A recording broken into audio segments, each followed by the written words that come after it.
working on an idea in edtech right now.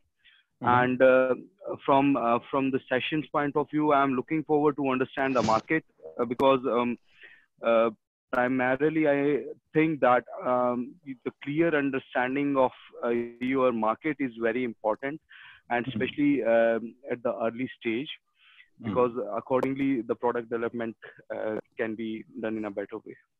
Okay, got it. Moving on to Nikhil. Hello, Ravi sir. Hi, Nikhil. Hi.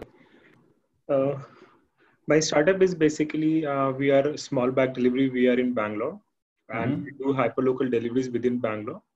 The same day delivery, last mile. So my take from the my take from this session would be to reach out how to reach out for the B2B customers, and also we do have a traction. Like we have been into market from last 2 years. So seeing upon the current challenges, what could be the future trend for the customers, and what will be the paying capacity for the customers? So I'd like to get that from this session.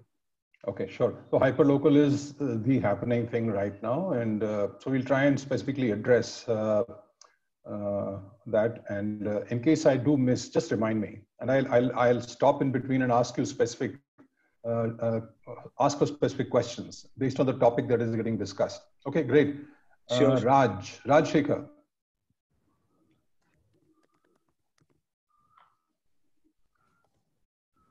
Raj Shekhar, could you introduce yourself and let us know what are you looking for?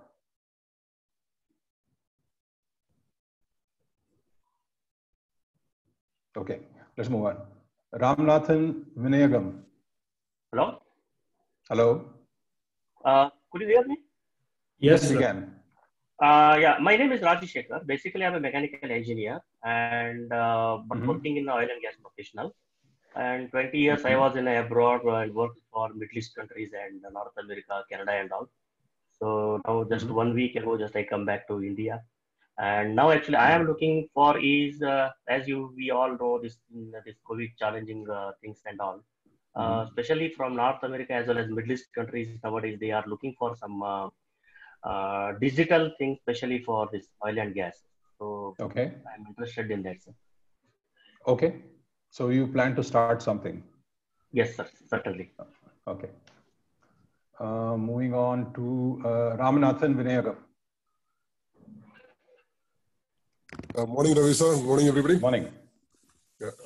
I'm Ram. I'm running a recruitment firm for the last 17, 18 years. Now I have a new startup called Rentex. We are in the rental space, and we'd like to understand whether what we are doing is right, or how we need to go about analyzing the market. Okay. See how we can do that. Yeah.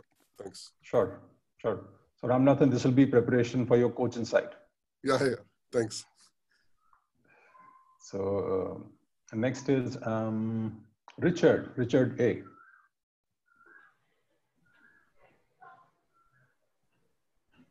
Richard, would you like to introduce yourself?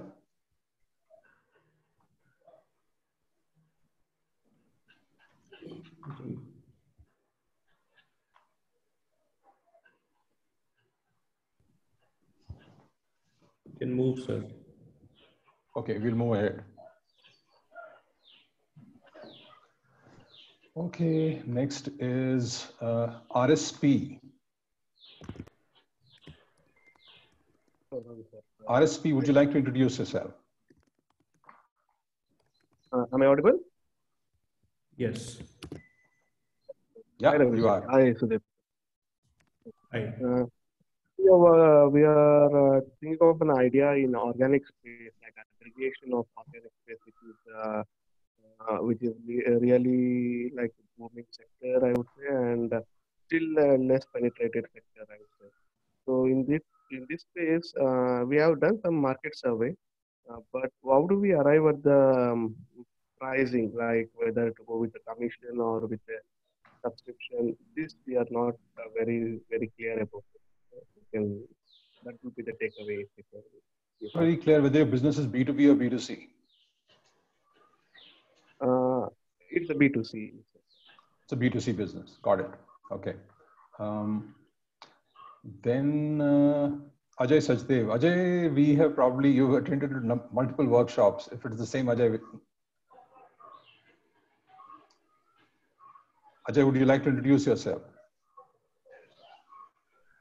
Okay, moving on. I guess we are done. I've covered pretty much. Manmathan, okay. Welcome here, Manmathan. Manmathan. Manmathan, quick introduction.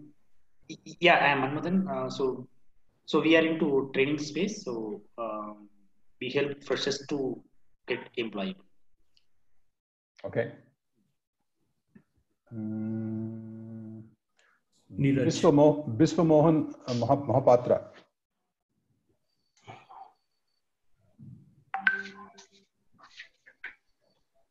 Mr. Mohan, would you like to introduce yourself?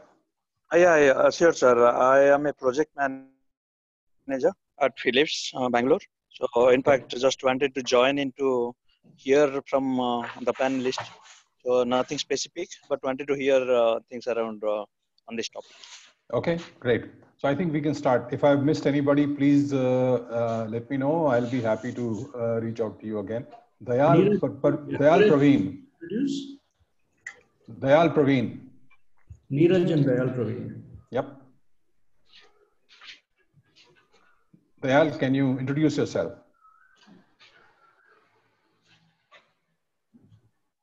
Can move ahead, sir. Neeraj Sharma. Okay. Neeraj Sharma. Sir, Neeraj from Gurgaon at TechSpace, I already introduced. Yeah, I thought so. No. Yeah. I thought so. Okay. Dayal, do you want to introduce yourself? Okay, Dayal, mic is unmuted, but he seems to have some challenge. So let's continue. Okay. While I start my presentation, let me just set the context for all of you. What will happen today? Let me just at least start the screen share.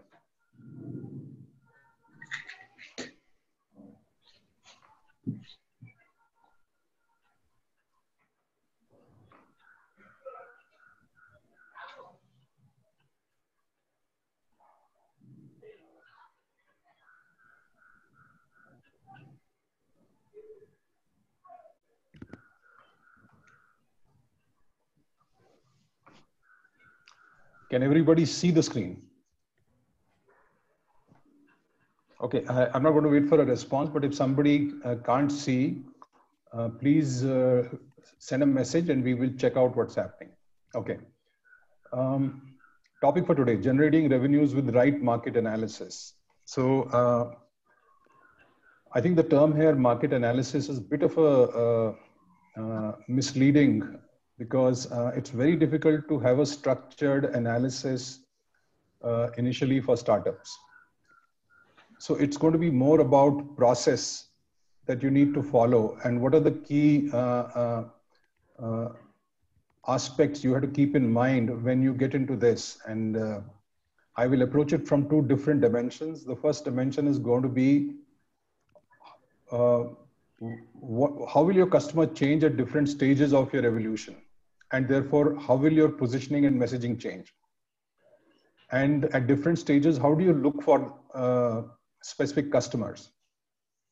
What are the do's and don'ts at each stage? The second part is going to be focusing purely on marketing funnel, which is what do you do at different stages of your sales process to make sure that you maximize the number of prospects that convert into customers. Okay, most of you are new, some of you are old. So I want to quickly take you through why does Bulletproof Your Startup exist at all, so that you get our context. So our point of view is that culturally Indian youth are not prepared to be entrepreneurs. And here is our understanding. Basically, we set up BICE in September 2018 to address specifically high failure rates.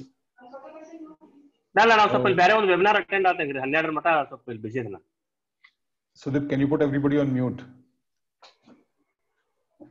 Okay. Close within first 3 years.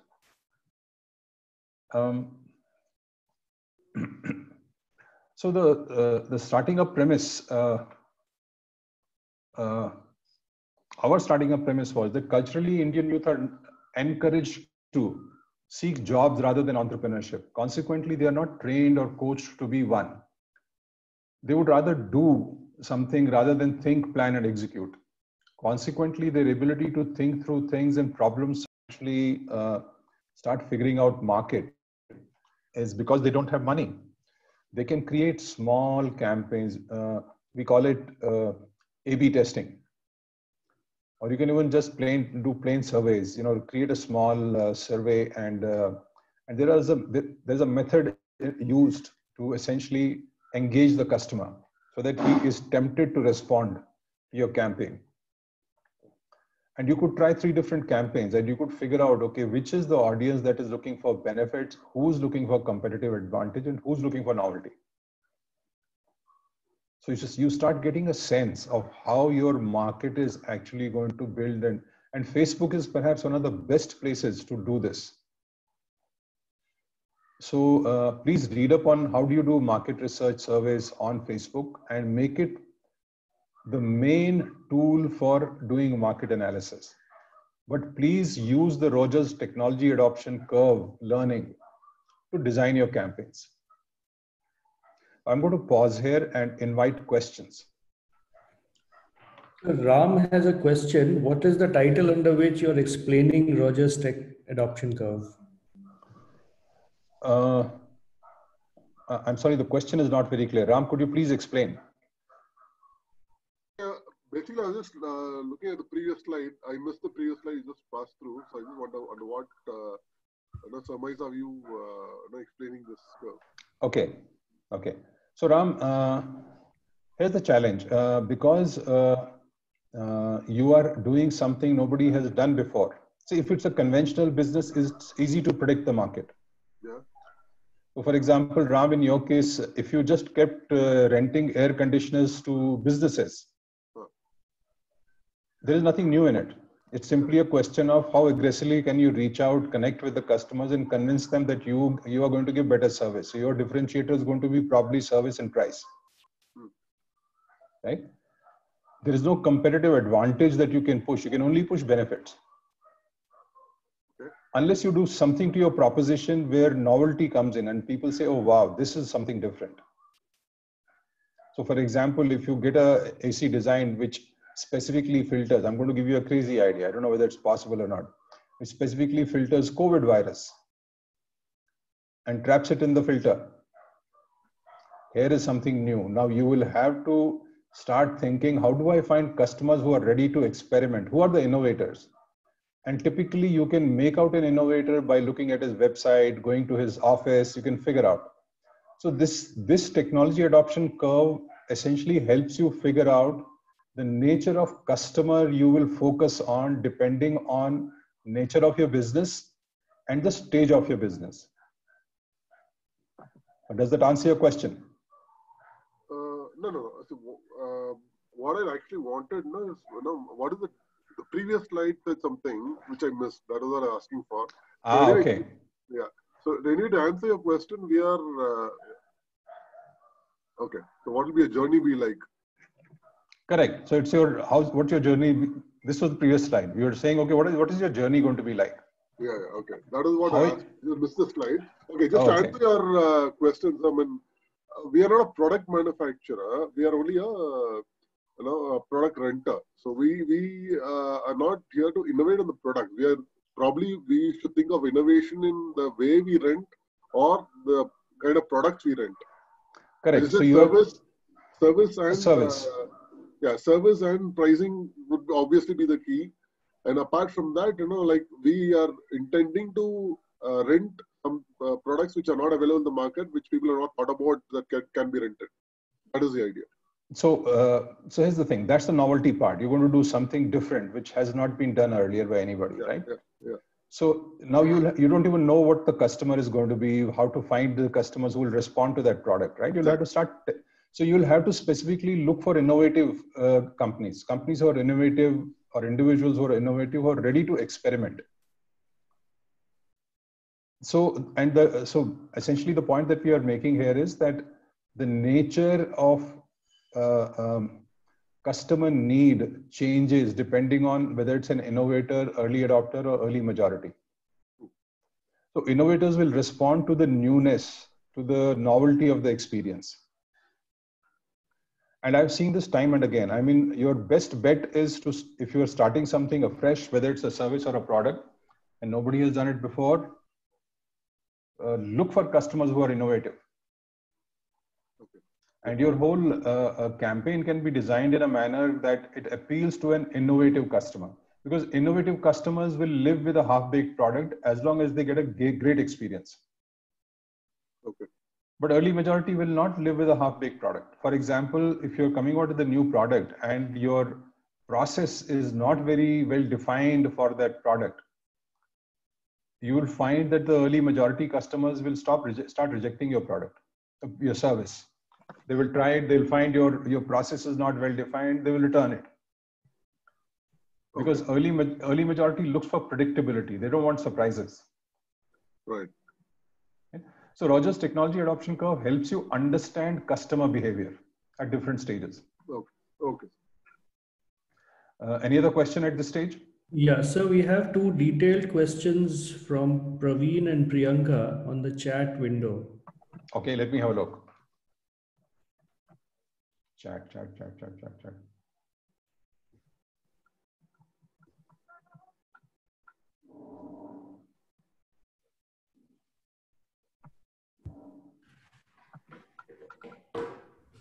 Okay, I'm trying to find my chat window. I can't. That's surprising. Do I have to stop screen sharing before I can get to chat? I didn't think that was the case. You can exit the full screen mode and then you can chat.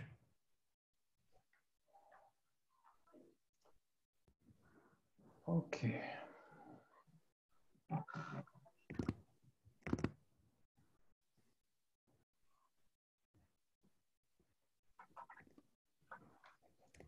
Okay, chat. Wow, 14 chats.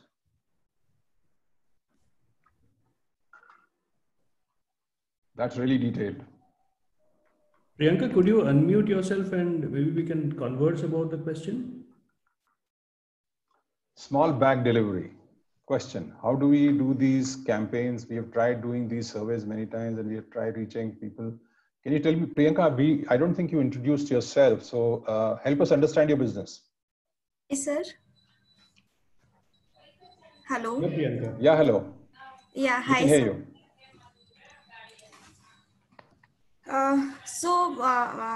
Just a second.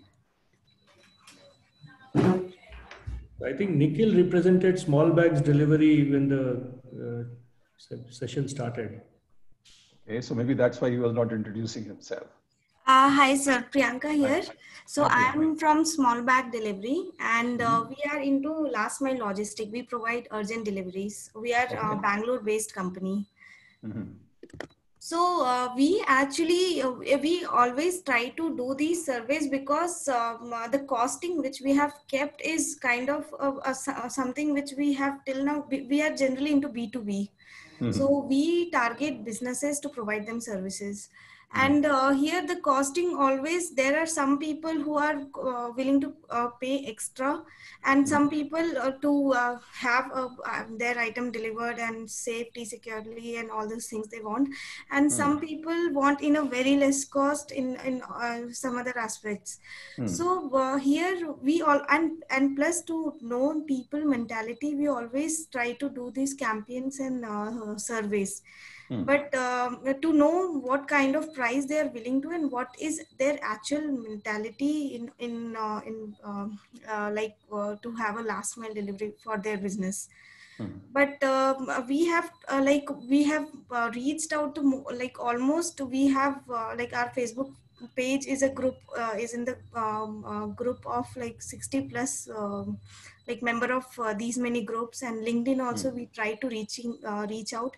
We sometimes message personally also to people, but we don't get to know exactly. Sometimes people fill out, sometimes we get no response, and all these things happen. So I don't know if it is the right way to do this, or there is something else which we need to do, maybe kind of a PR we need to get, and also to sell our product also, we many times directly go to the vendor to show up in their office, or sometimes we reach out to from LinkedIn, but we are not very sure that how people like to kind of connect.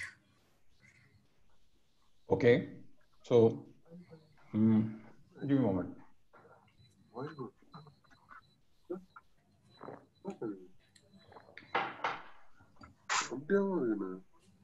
So Priyanka, let's first of all define who's your customer. Can you define your customer? So we have kind of pharmaceutical companies, rental companies, organic food delivery, vegetables, we do deliveries, document deliveries, corporate we tie up. These are categories. These are categories. Who is your customer? Rent share. Okay, let me help you here.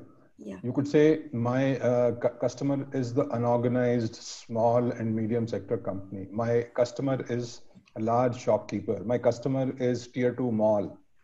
Okay. Who's your customer? Sorry, I'm stuck here. So the first thinking that you have to do, because see, you've taken a very broad category of customers, and the challenge is going to be that when you try to reach such broad categories, your ability to message to them and have them respond is going to be very unfocused. It's going to be defocused. It's going to be very general, and therefore people cannot respond. And also, so let's say pharmaceutical companies. Are you talking about large pharmaceutical companies, or are you talking, I think you're talking about delivering medicines at home, right? Yeah. So we carry items only less than 10 kgs. Got it. So let's take the case of pharmaceuticals, right? So pharmaceutical, I don't know how pharmaceutical companies your customer, but I think large chemist chains are your customers. Okay. Because you will not go to a pharma company and say we will distribute your product directly, unless that is your proposition.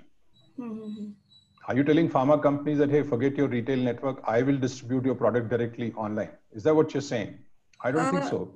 No, we tie up with them and help, like we kind of give a logistic solution to them. With a pharma company or with a chemist chain? Pharma company. Give me an example of a pharma company you're tied up with. Medibox. Do they manufacture pharma medicines? They actually kind of from their hubs to retailers, they send the parcels. So they're not manufacturers, they're traders, distributors in pharmaceuticals. Okay. Right? Okay. Yeah. So this is what I mean. Have a very sharp, clear definition of your customer. I mean, whatever customers you're dealing with, please sit down and write down the definition. Because unless you get the definition very right, your ability to focus and create the right campaign is going to be very difficult. Okay. So the next question then I would ask is, okay, where will I find, what is the best channel or best media to reach out to pharmaceutical distributors? And you will have to do this by customer category. Okay. You can't have a general campaign. It'll never work. So for example, organic, I don't know whether you're going to be working with organic farmers directly or people who distribute organic products or people who manufacture organic. See, the moment somebody is doing B2C manufacture, he'll have a distribution network or he'll be completely online. So any hyper-local delivery company has to deal with the distribution network, not with the manufacturer.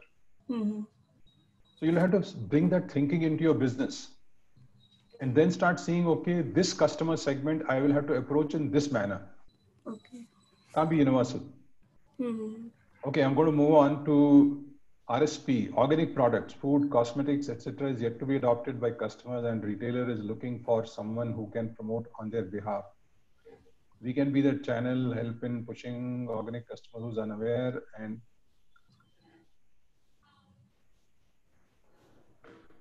RSP, your definition is very general. I mean, you're doing too many things. So for example, hyperlocal delivery has nothing to do with faraway customers. Hyperlocal delivery will succeed only if you have density. So are you saying that, can you come online and we can discuss this?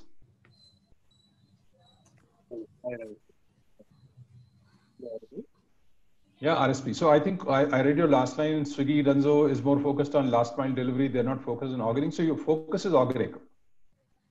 But when I discuss this kind of, I mean, with any of the vendors or maybe with many of the other, what I get to hear is like, how is it different from what these players are doing? Is it really relevant to consider myself in these lines like Swiggy, Dunzo, or Zomato is into grocery space? So since they are also listing few of the stores, so should we consider them as our competitors at this point of time, or that's where I have mentioned that they are specific to delivery. Their focus is on delivery, whereas what we are trying to solve is in the organic space. So that is the question what I was trying to ask. So I think, what's your full name? I can't keep calling you RSP. Praveen, yeah, Praveen. Praveen. Okay. So Praveen, I have not heard a problem statement. I have heard a lot of actions. What is the problem statement? So I'm going to take a shot at it. Your problem statement is customers who look for organic products don't seem to have enough choice when they deal with Dunzos and Swiggies. Is that the problem? Praveen? The problem is just like aggregating the organic stores on my platform. Is it the right way to do? That's not a problem. That's an action. You're saying, I want to aggregate organic stores on my platform. Is it a good thing to do? I don't know. What problem are you solving when you're aggregating? See, this is the challenge in Indian culture. We are so focused on doing something. But I want to take you to a different place. The problem statement, what I have mentioned in is like,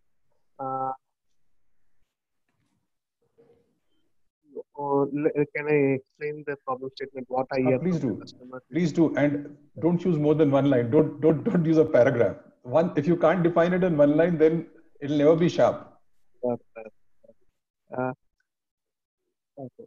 When I surveyed with many of the apartments, especially that set of category of people, what the problem they have is like the apartments are many of the new apartments, for that matter, is been located pretty far away from the stores like organic stores, which they can't access. Though they have the intention to buy from them, they don't have enough accessibility for getting the products on daily basis maybe, and even they are not aware where the product, whether it is existing in that particular store or not, because the number of stores what we have is very less compared to general market.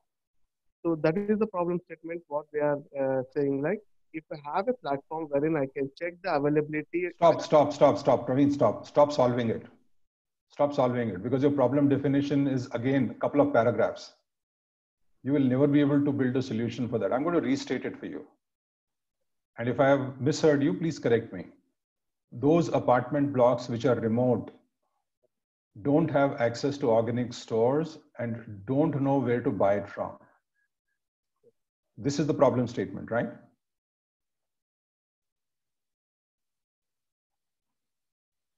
Praveen. Yes, Ravi. This is the problem statement, correct? Right. Okay. This is aligning with the vendor as well. They are not getting enough customers. Stop explaining. Because the moment you do that, your problem definition will become fuzzy. Now, I don't know who your customer is. Is your customer the vendor or is your customer the apartment dweller? I would be paid from vendor side. So your problem is vendor, not the customer, not that person who's living remote in some remote apartment. He's a user of service. So I want to give you this idea that when you look at marketing, you look at following things. You look at who is the customer. Customer is somebody who pays for your product or service. Who is the user? User just uses your product or service. He doesn't pay for it. The customer comes to you because you have got a whole lot of users on your platform. Third category is influencers, those who influence a customer's decision to buy your product or service. Fourth is just audience. So the whole audience will have people who have nothing to do with your business. It will have customers, it will have users, it will have influencers. So now you're saying your customer is vendor, right? And now therefore you are saying that you are going to provide a service to vendors. Sorry, let me restate the problem. Vendors have a problem finding customers in remote apartments and delivering product to them, right? This is the problem statement. Praveen, I can't hear you. Yes, Ravi. Now, this is a demonstration for all of you. This is how sharply you have to define what is the problem that you're solving. In this conversation with Praveen, the problem, because I am hearing him for the first time, the problem definition changed 3 times. And if you keep it ambiguous, we saw this with Priyanka also. Unless she specifies customer by customer, what problem is she solving for that customer? It will be very difficult for you to create a value proposition. You won't even know what to create. So Praveen, my input to you is, you basically want to create a delivery service for remote apartments in the organic space, because vendors who are trying to supply organic products to remote apartments don't have a service doing that. We are not providing the delivery as such. We are providing the customers to the vendors. Delivery would be taken care from their end. Okay, so got it. So let's restate the problem. It is difficult for organic vendors to find customers in remote location. You are going to find those remote location customers and create an opportunity for vendors, right? Right. Okay. I would go and really seriously look at how big this market is, because it's not very dense. The challenge is going to be whether this guy would be interested in delivering in remote locations. What will be the price of delivery? So if it is more than 10-15 kilometers in Bangalore, price of delivery is going to be significant. So you need to think about these things, whether this is the right problem to solve. So given this, your first thing from this is going to be, how do you recruit, how do you get apartments, remote apartments into your database?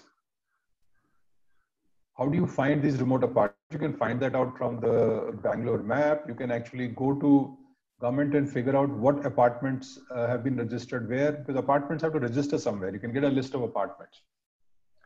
And based on the geographical map, you can run surveys on specifically in those geographies. So Facebook gives you an option that you can run campaigns in very specific geographies to find out how people are experiencing their world. So you can have campaigns in those specific geographies to figure out whether there are customers out there who want organic delivery and it's not happening. So once you pick up, and for you, if you want to succeed, demand density is something you'll have to look at. Because if there is not sufficient demand density, local delivery to them is going to be expensive. So you'll have to think about these things. If you're creating a platform, I would create a platform for entire Bangalore. Why would I create it just for remote locations? I could evaluate the problem, a different problem. I could say customers who are actually trying to buy organic products, whether remote or close by, don't have a platform where all the organic vendors are listed. Therefore, making a choice becomes difficult. That looks to me a better problem to solve. And then you can run specific surveys for that. So Praveen, the advice is need to have a really sharp definition of the problem that you're solving. That will define the nature of your aggregator platform. Okay, moving on.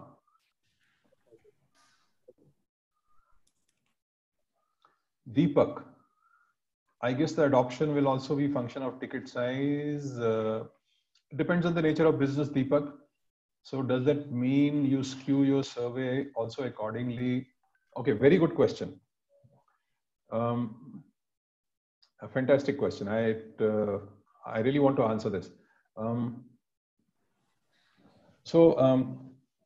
This is a video I saw from South Africa. He's a sales trainer, and he was training a bunch of people, women.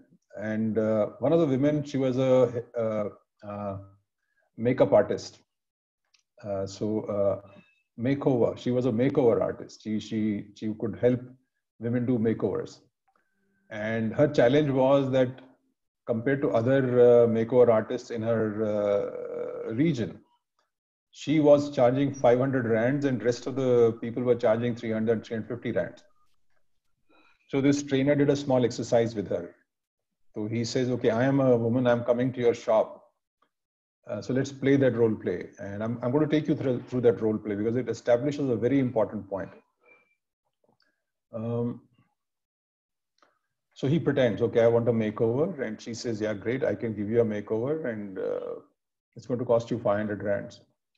So he says, no, but my budget is only 300 rands. So what can you do? She says, well, you know what, my price is 500, but I can recommend some really good makeover artists who can do it for 300. What happened? She just lost the customer. And this is what the sales trainer told her, you just lost the customer. Then he reversed the role. He said, okay, I'll play your role and you become the customer. So this lady asks him, okay, I want a makeover. And he says, oh, great, wonderful. Is there a special occasion you are wanting this makeover for? She said, yes, I have to attend a friend's wedding. And I want to really get a good job done. Oh, interesting, very good. So will you be going alone or will you be going with your partner?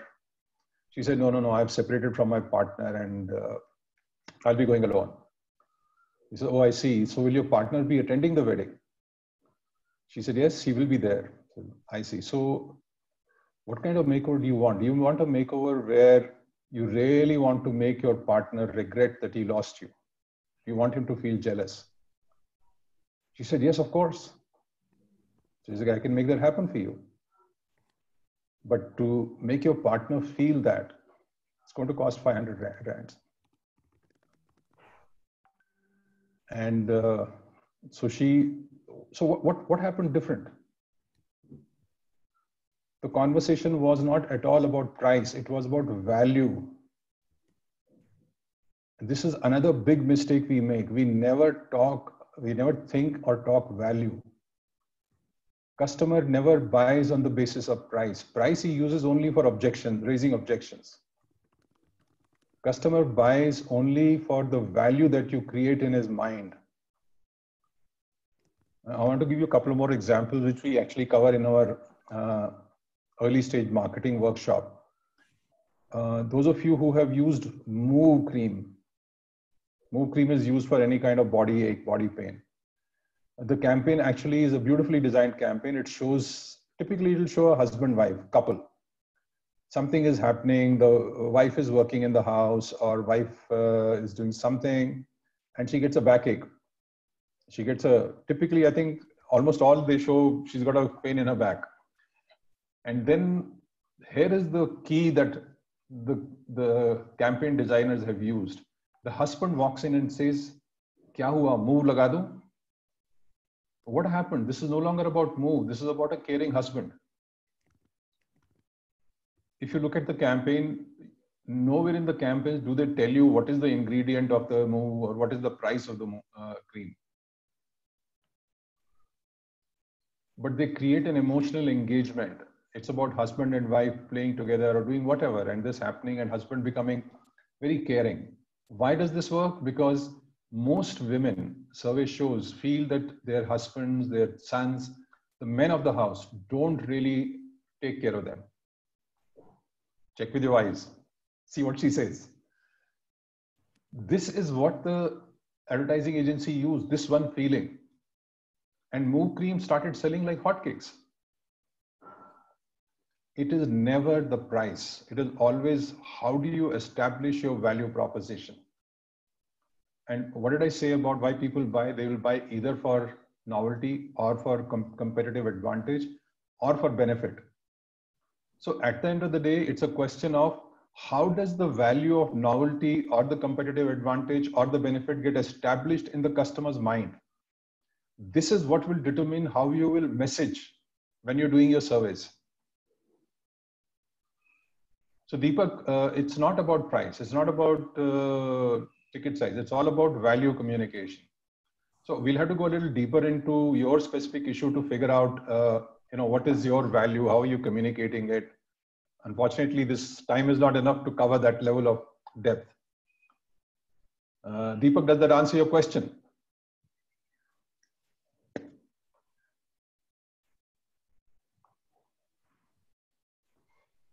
Okay, I'm going to move on.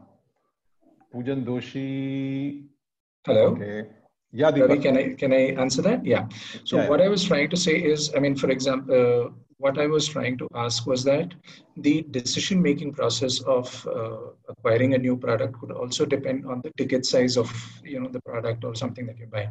So I was relating to the same example that you said, for example, if someone were to find a solution for the coronavirus through an AC, Understood. He had to revamp the entire thing for this, I think the cost of doing that would be very high, and hence there would be a gestation and stuff like that, right? So do you skew your questionnaire and your survey according to the adoption cost of your product?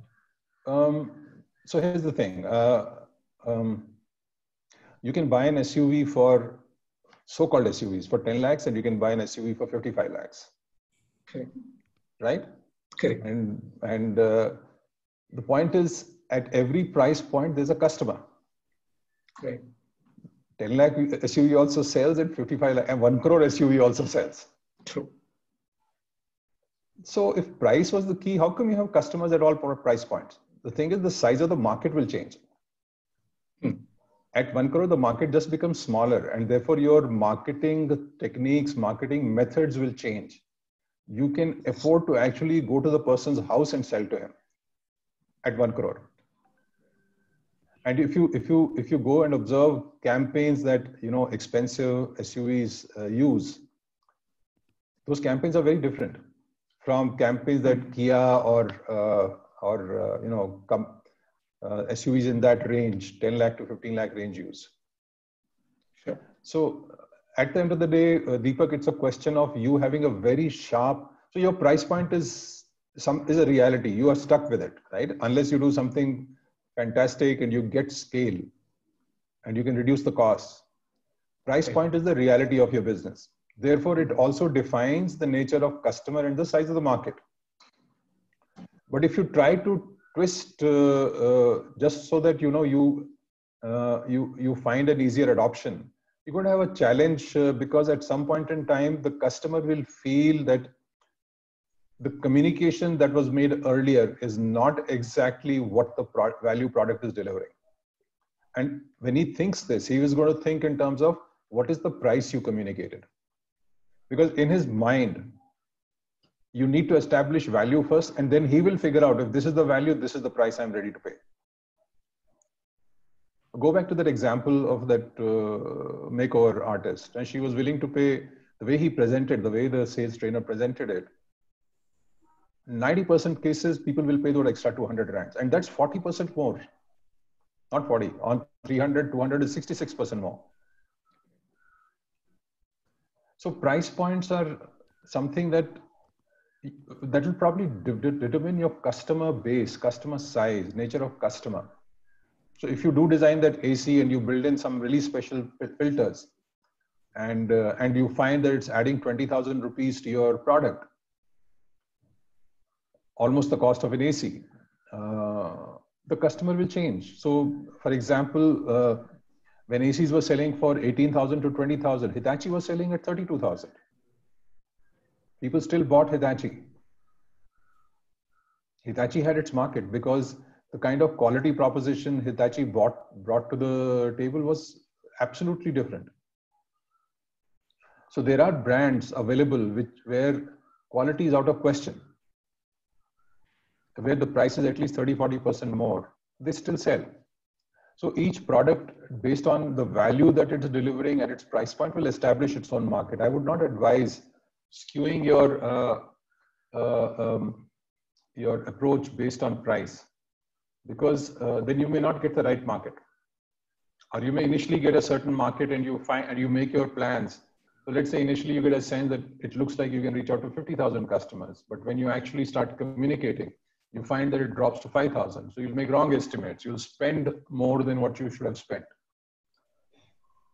So my sense is one needs to get a little deeper into it, understand more deeply, but price is not the issue. Price simply defines the market size. Right. Okay, Azhar. In general terms, if we understand the problem and our business is to idealistically provide the solution, other than the previously mentioned method of utilizing Facebook surveys, what would be some other suggested ways to find ideal market? Okay. It really depends whether it's B2B or B2C. I'm actually going, there is later on in this workshop, I'm going to actually go deeper into what we call the marketing funnel. And I will pick this question up at that stage. Okay, that sounds fine. Thank you. Okay, so going back, questions, we're out of questions. So let's go back to the presentation.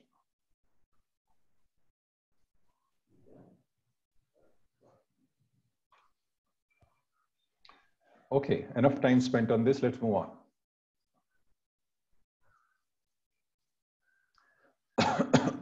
So this is where your first 100 customers are going to come from. And the key here is this chasm that you see here. There's a fantastic book written, The Chasm. I would suggest pick it up, read it. It really will be good for you. When you go from early adopters actually to early majority, there is a huge gap because customers' expectation, what he's looking for, completely change. So you will have to, the moment you start hearing questions which look like, you know, this person is asking for referenceability, predictability, dependability, you know you reached an early majority customer. He's a conservative buyer. He's wanting to see whether you'll be there tomorrow, whether you'll give a good product. So I also want to give you one example. The reason why Salesforce grew to the size that it did was because Procter & Gamble, P&G adopted Salesforce at this stage. P&G wanted to create significant competitive advantage when Salesforce was still a young company. And they pretty much got Salesforce to do everything that they wanted. And Salesforce did that. And in the process, Salesforce became such a solid platform because of the work they did with P&G. So customers at early adopter stage can really help you build your product if you choose wisely, if you choose smartly.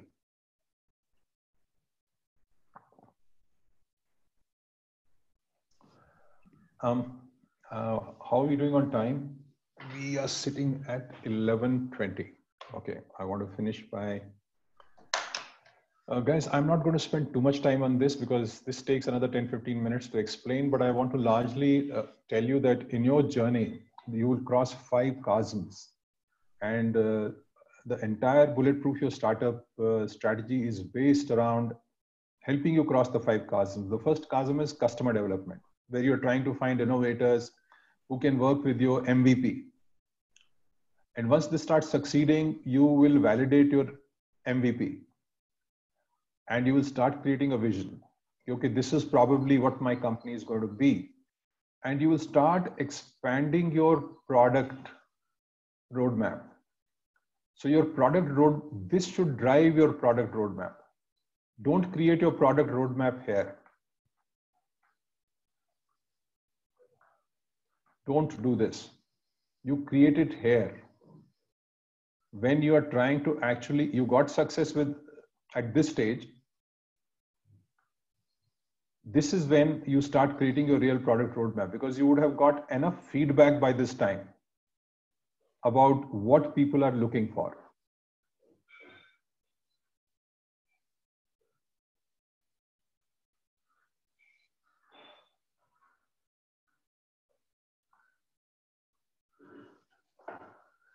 And once you start succeeding at this, we call it product go-to-market fit stage. You can fail at this stage also because you find that you are unable to get early adopters and early majority customers because you didn't change your pitch.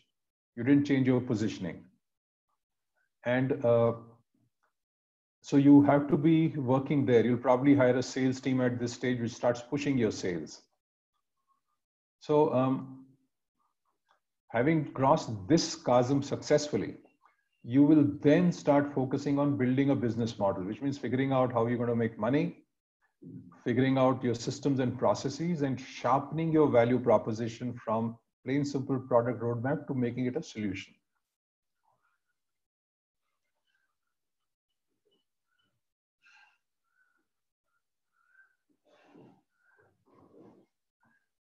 And the framework that we use at this stage is a very interesting framework. A very large part of the world uses it. Osterwalder is the name. Business Canvas, business model canvas. And please look up. There is enough information on this framework on the net. It'll help you to understand how to use this. We use it very, very prolifically in our coaching, one-on-one coaching assignments.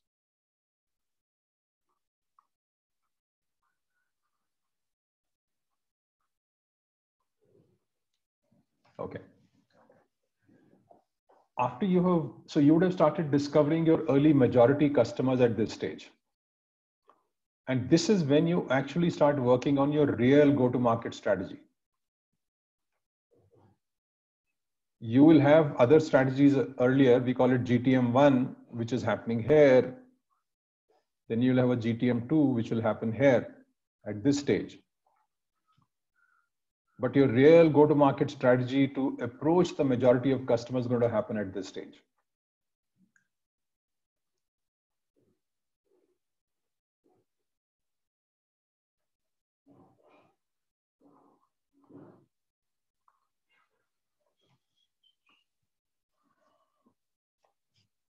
So GTM3 is your real go-to-market strategy.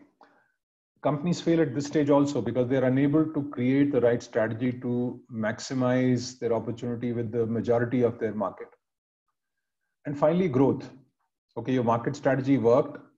How do you now drive growth? How do you gain more territory? How do you gain more customers? How do you gain more segments? Those things start mattering.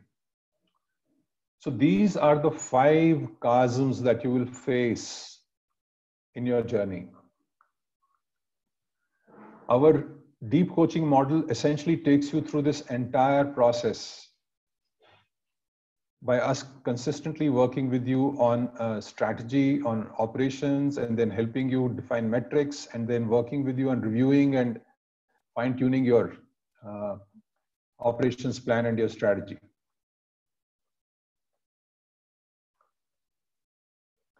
Our experience is very often we completely redefine positioning and strategy for some of the startups we have worked with because their earlier definition is not sharp enough. Okay, moving on.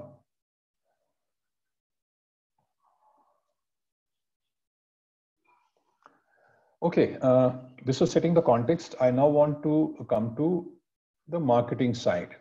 So I really want you to spend time, if you've not earlier been familiar with funnels, marketing and sales funnels. I really want you to spend some time understanding this. The first task is really creating awareness, which is what some of you have been talking about. How do we create awareness about our value proposition, about what we are doing, finding out who our customer is?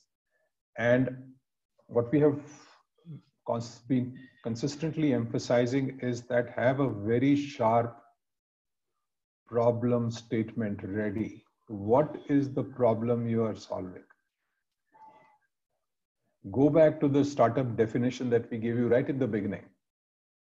It's an uncertain business, which is solving a problem that a customer has in a job that the customer is trying to perform in a manner that no one has done earlier.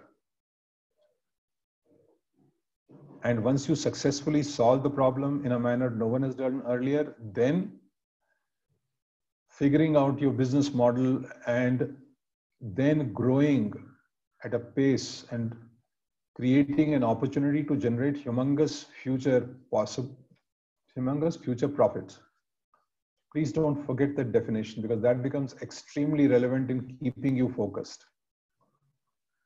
So if I have a clear problem statement and I have a clear customer profile,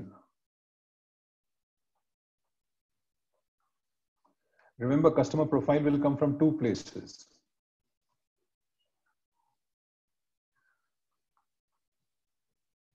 Your definition of the customer, who is your customer, and stage of your business. So whether you have to go to innovators or early adopters or conservatives.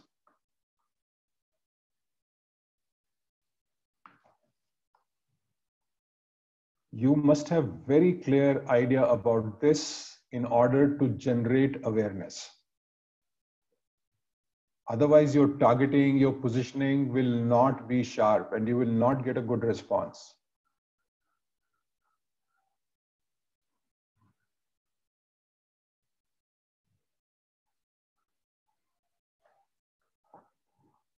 So when in our coaching engagements, whether it is strategy design or coaching insight or deep coaching, we spend a lot of time on helping you define this if that is the problem you're solving. It really depends. Coach insight depends on what problem are you trying to solve.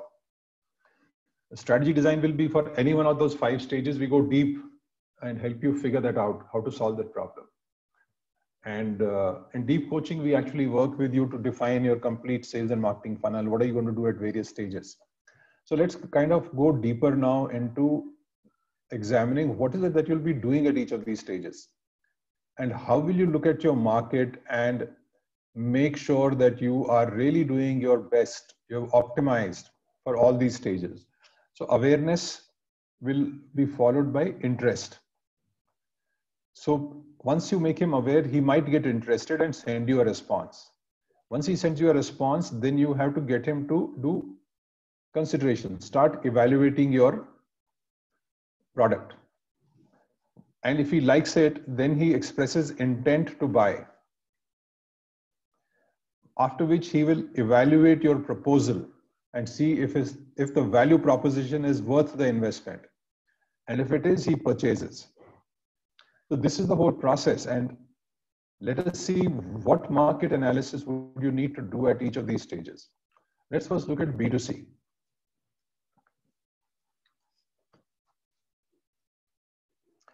So the first question you have to ask now you have the customer profile. You have to have a clear understanding of how does your customer search for information? Is he the kind who will be going to Facebook, or will he be on LinkedIn? Where does he exist? Or is he somebody who's not net savvy and you have to actually go physically meet him or send him a physical letter? What will you have to do?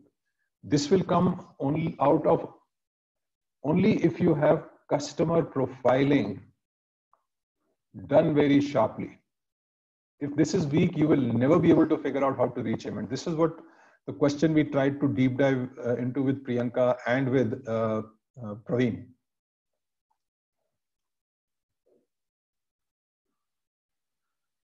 Okay, so I'm going to make an assumption that he is available online and your campaigns are making him aware. Okay.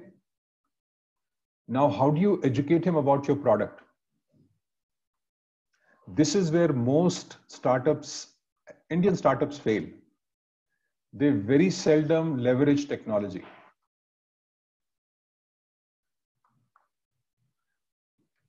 Guys, invest in a CRM. Extremely important. It will exponentially change your ability to manage and generate leads. You can start with free versions of various CRMs that are available, start using it, and then move on to paid versions as you see value in it. So, but technology will help you only if, give me a minute.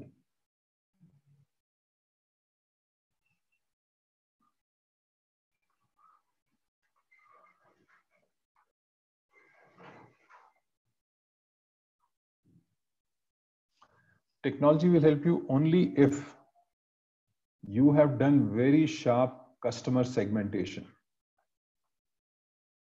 Why is it important? Because you can then automate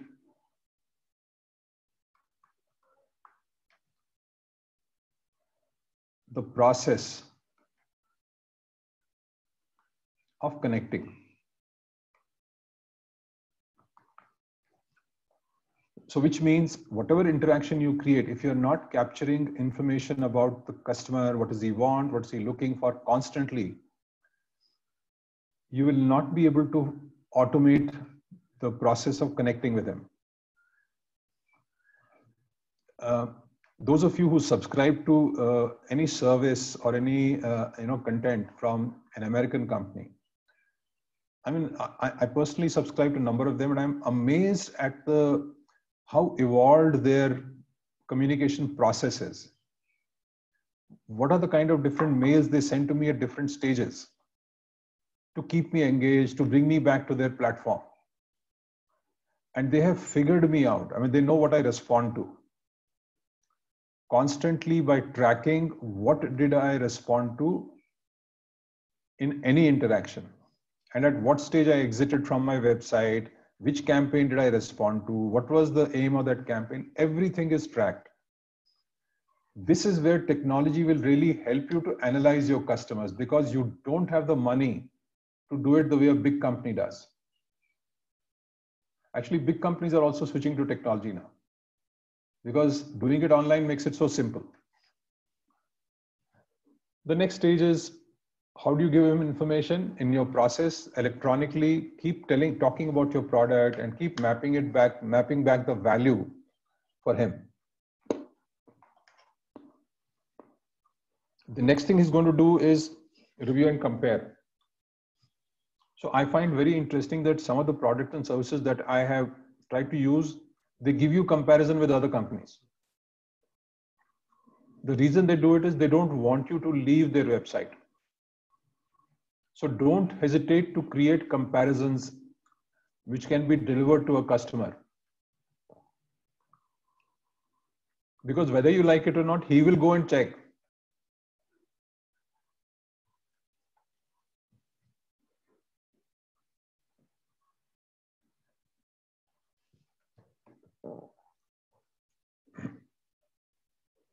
If you are selling electronically, then what are you doing to induce him to put the product into the cart? Have you made the process so simple? And see, if you don't get him to start exploring your value proposition and price within 2 interactions, you lose him. If he has to click 4 or 5 times and then actually get engaged at buying a product, you have lost him.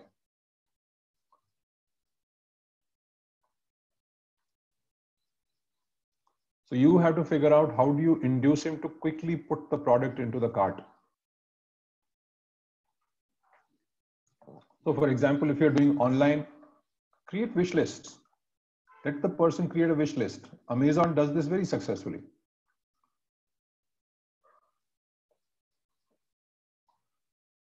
Especially those of you who are creating multiple products, who are selling multiple products, your aggregator platform. This becomes extremely important. Then the next thing is content. Figure out how can you give content to the customer that he finds engaging. So if you're in organic, I mean, giving content is something that should be so easy for you. There is so much content on organic. You will have to invest in generating that.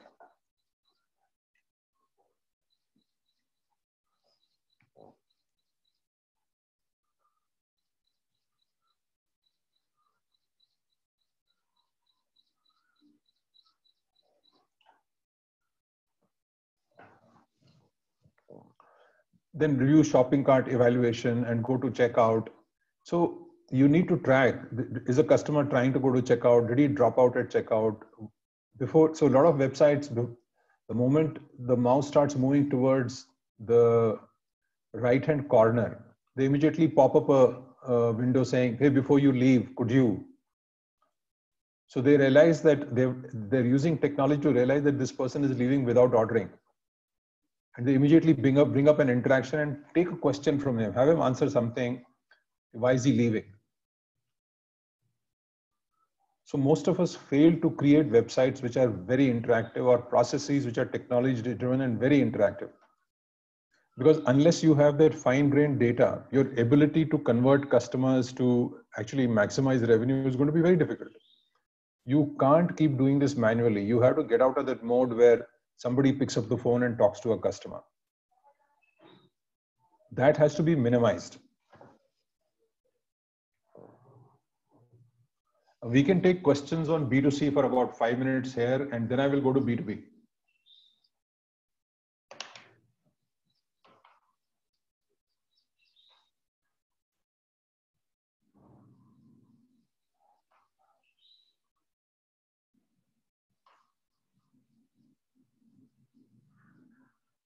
Guys, any questions?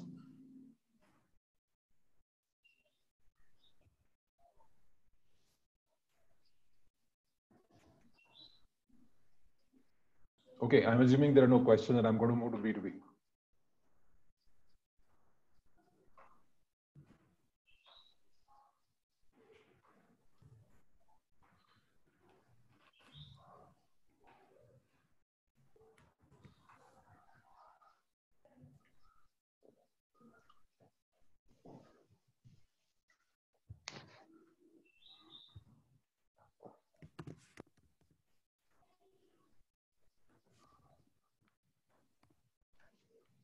So if you'll notice that there is no change as far as the first 3 stages are concerned. And I'm assuming that in your business, you can actually interact online with your customer. Because if you can't, then we'll have to talk to you about offline engagement separately. The first change that happens is, how does the product buyer experience your product? Especially in these times, COVID times, you'll have to start figuring out how does he experience your product? What kind of online experience can you create for the customer for experiencing your product? This is extremely critical. If you want to maximize your revenues, please invest in this. Because selling is, as it is difficult when you're sitting in front of the person. And this has become even quadruply so much more difficult because now you're not in front of the person. You're either going to be on a video call or you're going to be on phone, or I'm not sure when you can actually go and sit across a customer and talk to him and show him the product. A lot of companies suffer at this stage because they have not thought through the contract proposal. How will the customer interact? How will we make it easy for him? My personal experience is that we make this whole process very painful. So you have to figure out how do you reduce friction at this stage. So I don't know how many of you signed, maintenance agreements or some agreements which run into pages, 5, 6 pages. I don't know about you, but I get a headache when I have to read those 40 odd clauses about conditions. So for example, this whole thing about privacy of information, if you read those privacy agreements, everybody knows that very few percentage of people will actually go through that agreement because it is painful. So can you make this seamless for the customer?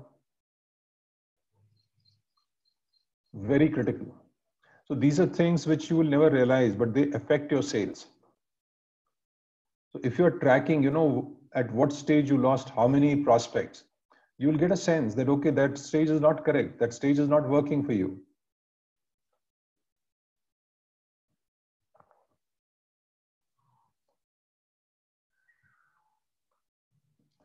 So I can take questions specifically for either B2B or B2C, which are around funnel. It depends on, where are you in your journey? If you are still not started, this probably the only thing that matters to you is creating awareness. But if you already started, Ram, especially in your case, Rentex, the funnel becomes extremely important. Yes, sir. So any questions at this stage?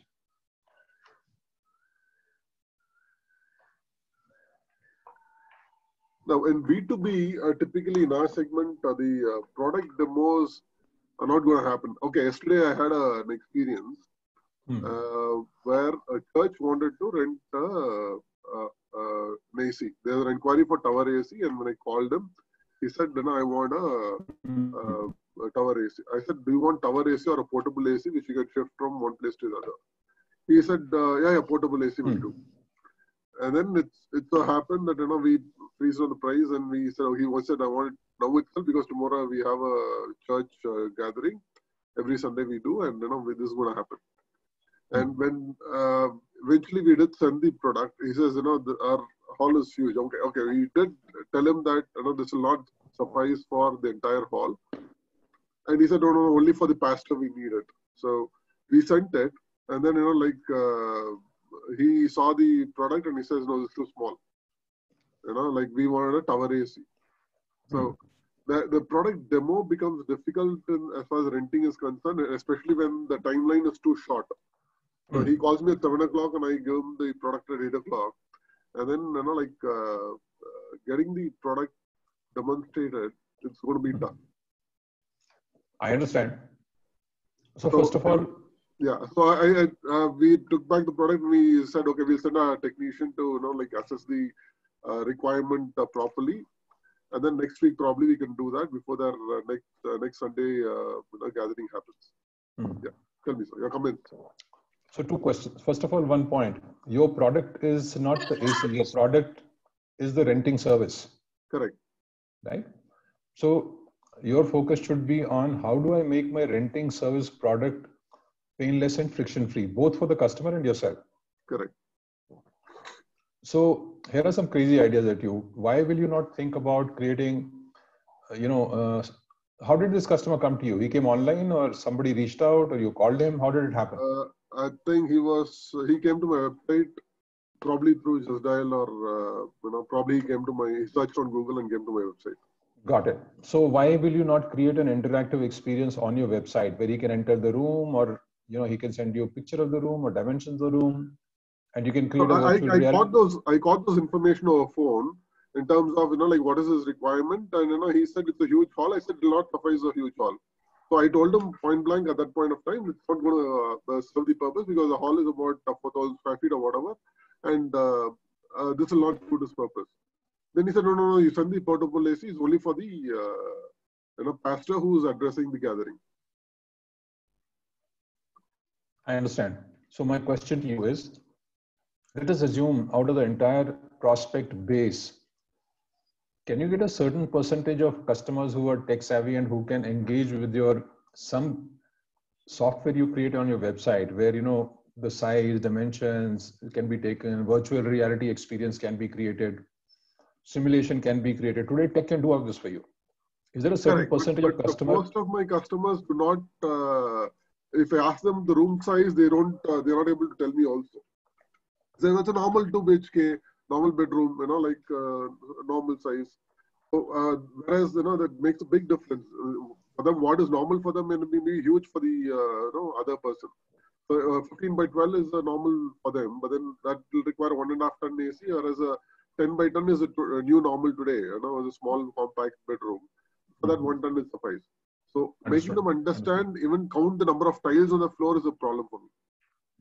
So, Ram, my point is, I'm not in your business. I'm simply keeping some ideas in front of you. That is, if you really want to improve your revenues and your sales efficiency, you'll have to start opening up your mind to how do I leverage technology?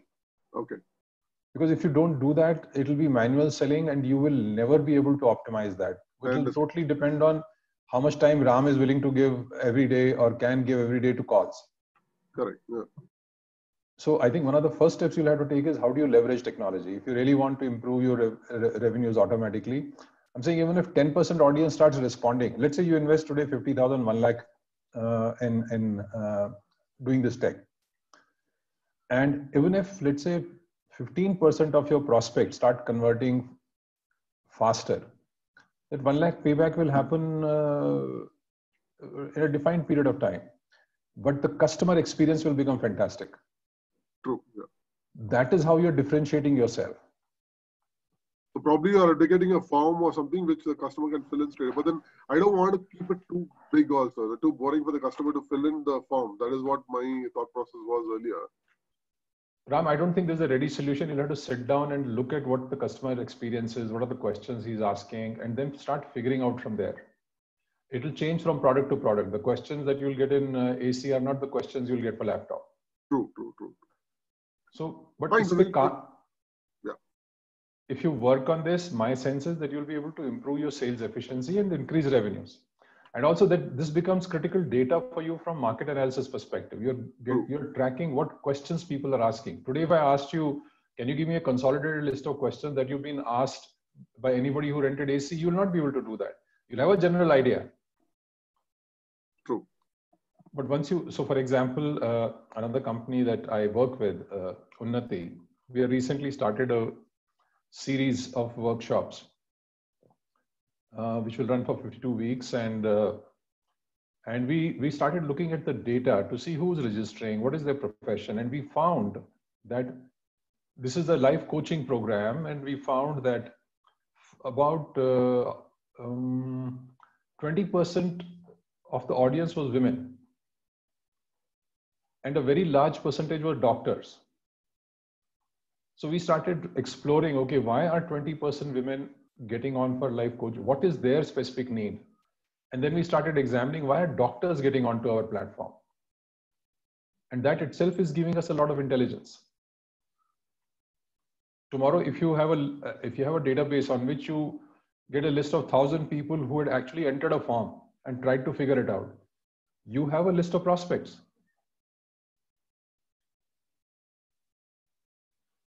Right, Ram? Get it, sir, yeah. So guys, start thinking, how will you leverage technology? Probably we can give an option to either they can choose to fill the form or they can say, we'll please connect or something like that. Ram, you'll have to think about it. I don't want to give you any ready-made solution. I'm simply pointing direction to you. Yeah. You have to sit down and think. Thanks, yeah. Okay, anybody else? Questions?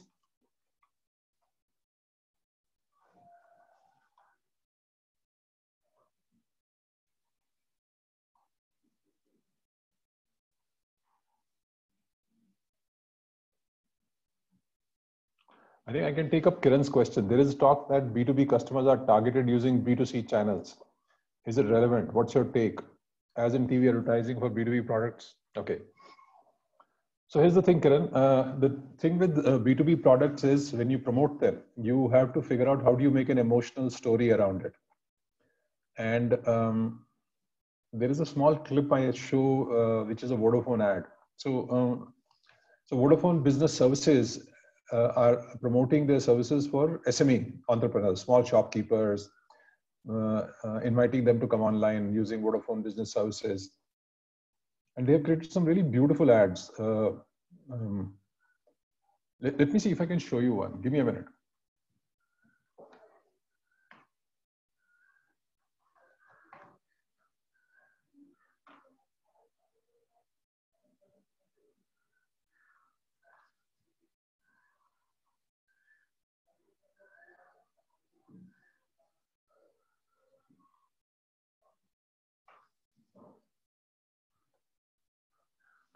In the meanwhile, if any one of you has questions, please type it in while I bring up this clip for you.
Let us take from different angles. Make it look good. Okay, and start with Vada.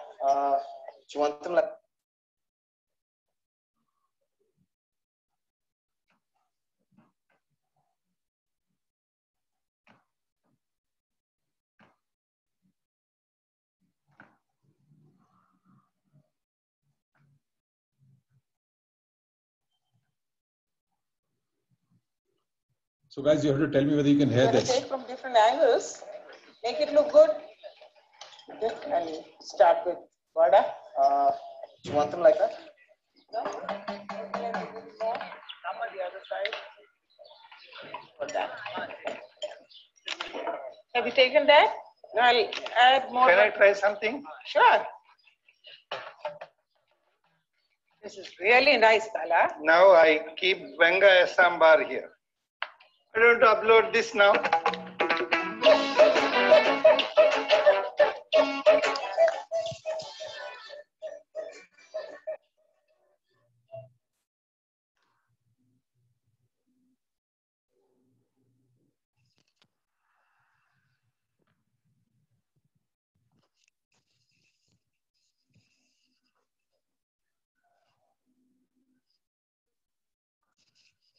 Hello?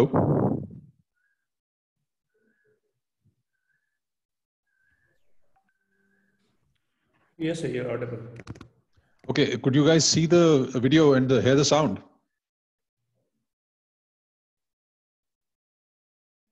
Yes. Okay, so the whole thing about, see the Vodafone ad, they built such a beautiful emotional story about a family which is setting up a small restaurant. And fundamentally, any purchase decision is always emotional, it is never rational. And that is why B2B companies need to connect their value proposition to some emotional story. And Vodafone has done that very, very successfully. Their campaigns are really very good from that perspective. And they've been very successful with small business owners. So,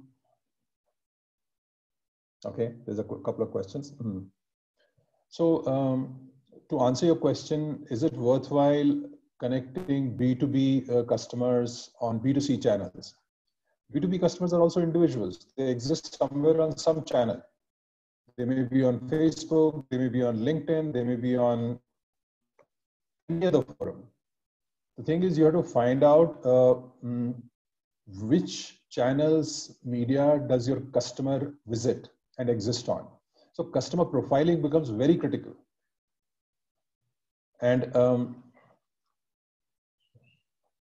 And if you figure it out, okay, this is where the customer exists, then you can create a beautiful emotional story around it and approach him on that channel. So I would continue to look at B2C channels, and because you can't afford TV advertising. TV advertising is hugely expensive. Good. So Kiran says that he's got it and it sees that he has to do it. Great. Okay, Deepak's question. How important is it for a brand to have a combination of B2C and B2B products? Ultimately in B2B also. It eventually is a human being buying, correct? Human being buying. Here I would like to draw an example of CCTV product. Is the largest CCTV brand. Okay, Hikvision is the largest CCTV brand. But if a home buyer is buying CCTV, very unlikely he would have heard of this brand. So he goes by the brand he more recognizes, say a Godrej, which is more familiar with. True. Yeah, okay, so here's a brand value is actually rubbing off on a product. So Godrej exists as a brand, it has certain credibility with me. And I would tend to take a product from Godrej. So for example, I don't know how many of you use High Care services for pest control. But my experience with High Care services purely from process perspective was good earlier. And lately it's not that good, but earlier it was very good. And I chose High Care services because first I was very curious, who's this company which has got such strong processes in place? And I discovered it was a Godrej company. And that itself became a huge value prop for me because I trust Godrej. So the challenge for, so if you're wanting to get into CCTV business and you want to start selling CCTVs in comparison to, let's say, in competition to established brands. So you will have to figure out, so when you study your competition, you'll have to figure out what is the gap, what is it that they are not doing well, which customer is worried about, customer is pained about. Give me a minute.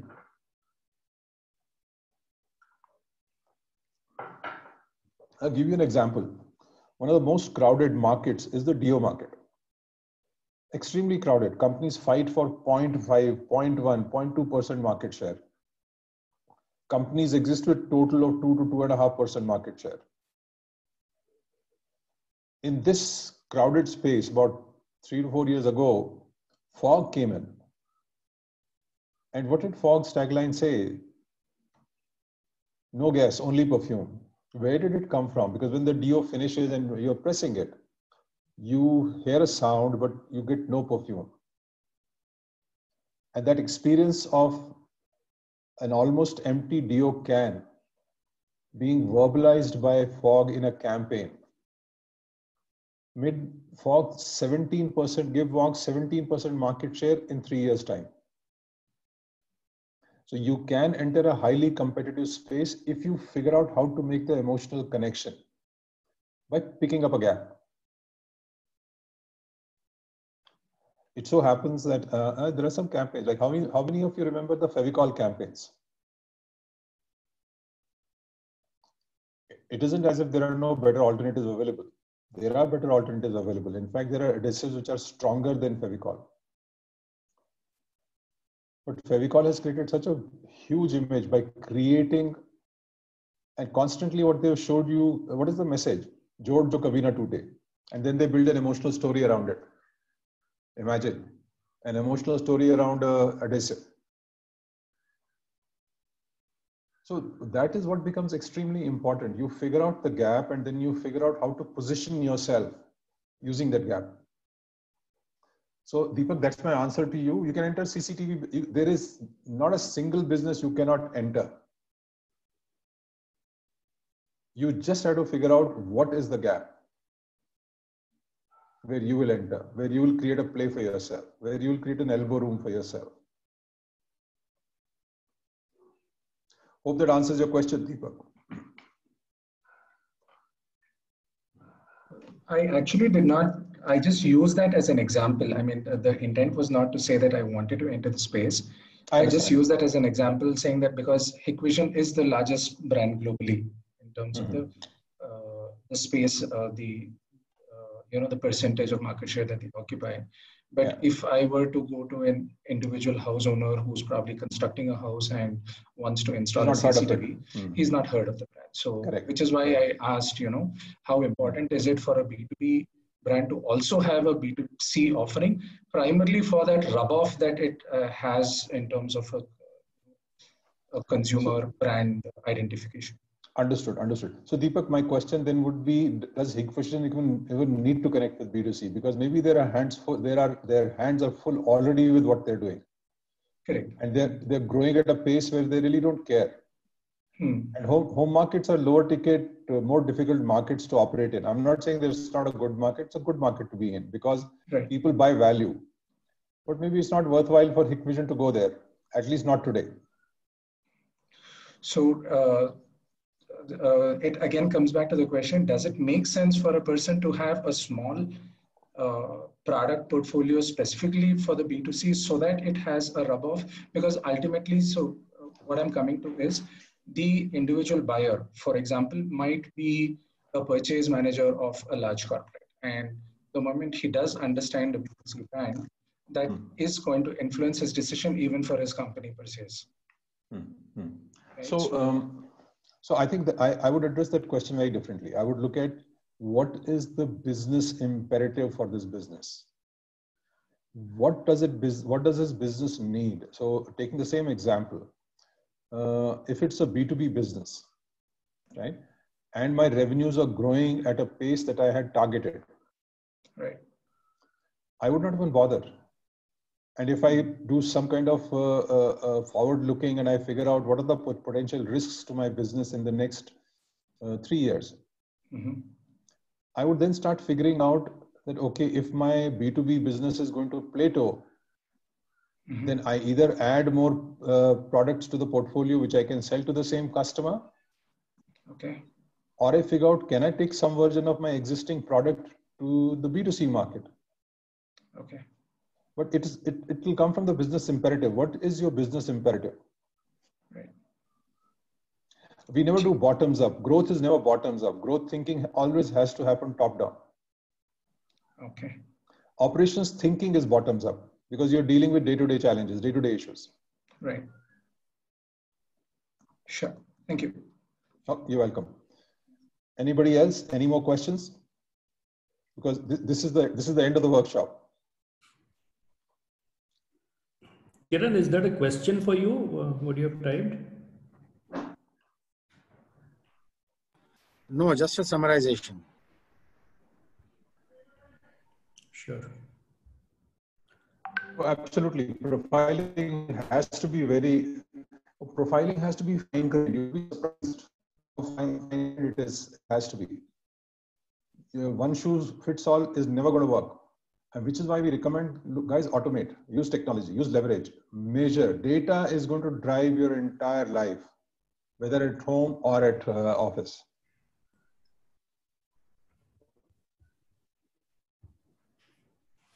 Good. So, guys, thank you so much for being here, and I hope you got some value. And Sudeep, you want to wind up, take feedback or whatever? I think we can go through a quick round of takeaways. What are we concluding here? If anybody wants to share, if there's anything specific that you can take away from this workshop and start applying to your venture.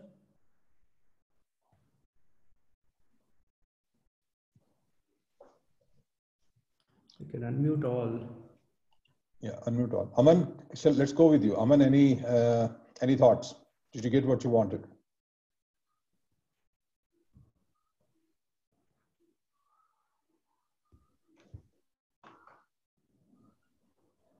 We can move on to the next. So it's quiet. Okay, Azarf.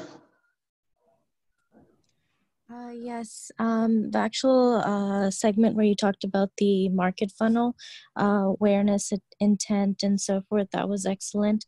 We're planning on using that to define solutions for our problem and create exactly who our customer market would be. Good. And thank you for taking the time to talk about this and answer all the questions. Really appreciate it. My pleasure. Thanks. Aman, yeah, go ahead. Aman wants to go ahead, sir. Hi. Okay, Aman. So, Ravi sir, I've been following you from Unnati's business series, and today you mentioned about the importance of data and what's the importance of automation is business. You know, even I am realizing that, and probably after this webinar, this workshop, I'll work on it. But how to make things automated, because we have to separate our efforts and the overall efforts should not be dependent on us. Thank you for this workshop, sir. Yeah, Aman, as we teach in Unnati, you have to figure out focusing on high value items in your life and leave low value to tech or somebody else. Yes, sir. Good. Dayal Praveen.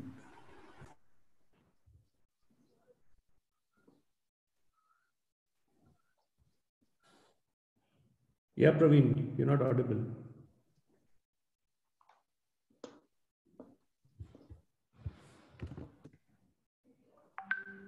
Dayal, we can't hear you. So moving on.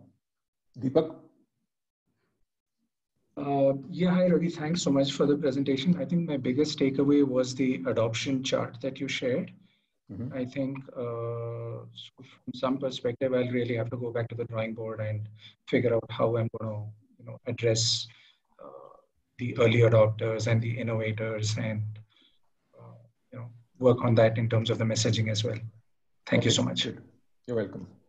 Dayal Praveen, I think he unmuted and then muted again. Dayal, you want to go ahead?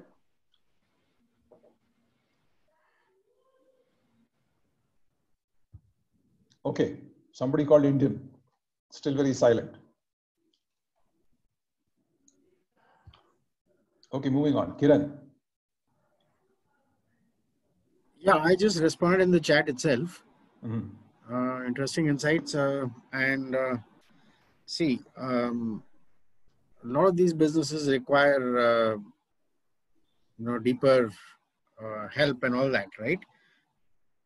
That's what we're trying to build from the perspective of an advertising ad tech platform that engages, helps brands and businesses engage with consumers directly. Okay, all those funnel actions that you are defining can be done through an app, through chatbots, through augmented reality or whatever. Okay, so yeah, but on the whole, I am looking at probably needing some deeper help. So I will reach out shortly, and we can discuss what specific help I might need. Sure. Good. Thanks so much, Neeraj. Thank you. Thank you. Thanks a lot, Ravi sir. Really nice session. Learned a lot from your examples and specifically like analogies which you used. I'm really thankful for Roger's technology adoption curve. I'm really going to apply it. Let's see how we can move further with this. Sure. Thank you. Good to hear that. Raj Shekhar.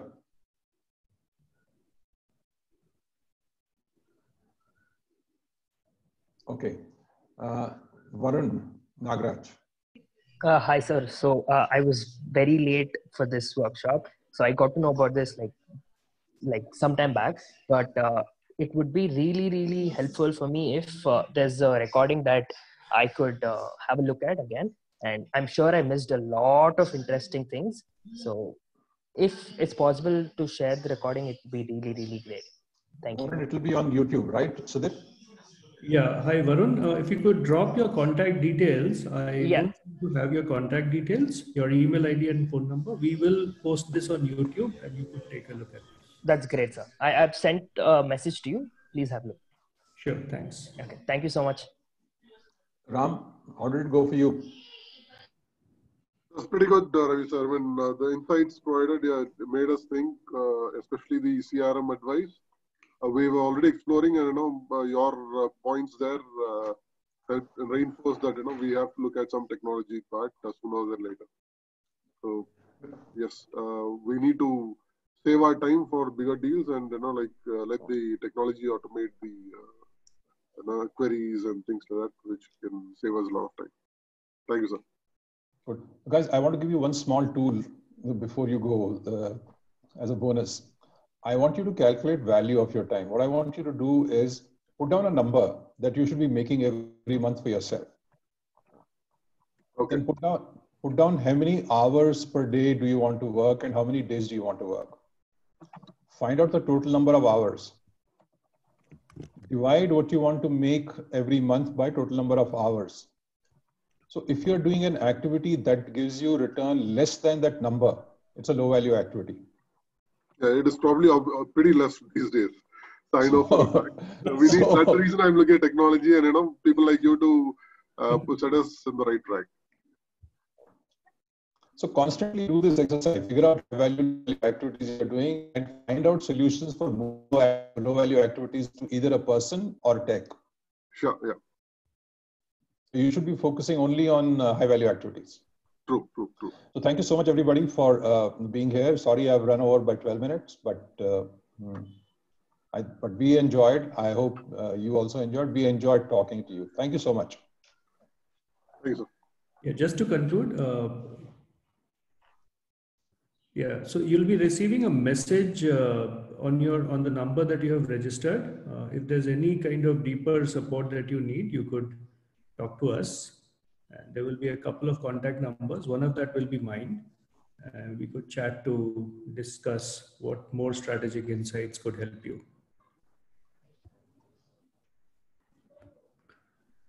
Thanks, guys. Have a good day. Yeah, thank you very much. All right, we'll stop in this meeting now. Thank you. Bye.